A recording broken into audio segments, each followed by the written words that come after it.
These rocky outcrops might look like an unlikely trigger for a blazing row between two of Asia's leading economies.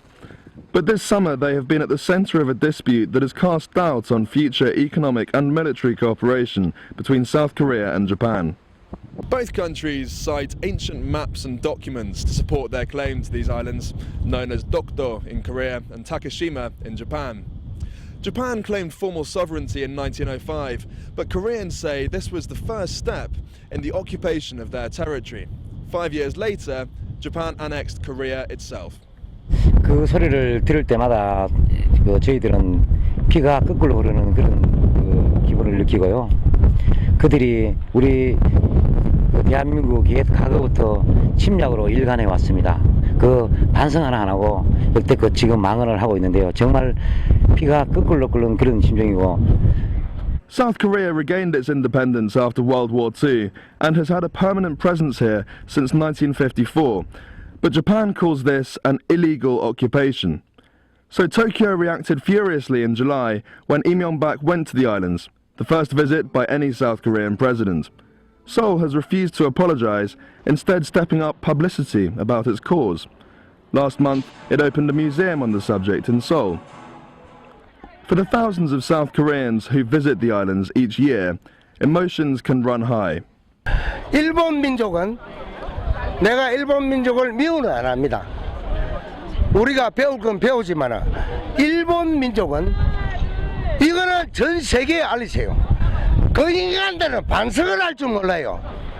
독일 민족은 2차 대전 일으켜가 반성을 했잖아요. 그런데 일본 놈들은 반성을 할 줄 모르더라 이거라. The dispute has sparked uncertainty about the prospects for two landmark agreements between the countries, a free trade pact, also involving China, and a military cooperation treaty. South Korean officials say that the disagreement will be resolved only when Japan drops its claim to these islands and shows fuller contrition for abuses committed by its occupying forces.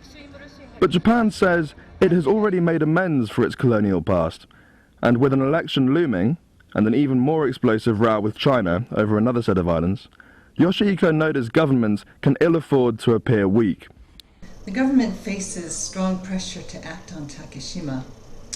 There's a feeling that South Korea is taking advantage of the government's failure to do more than protest verbally against its presence on the island. These concerns come amid South Korea's growing predominance in industries where Japan used to lead. In many respects, South Korea and Japan should have the makings of strong diplomatic relations. Both are vibrant democracies with advanced export-led economies and closely interlinked business sectors.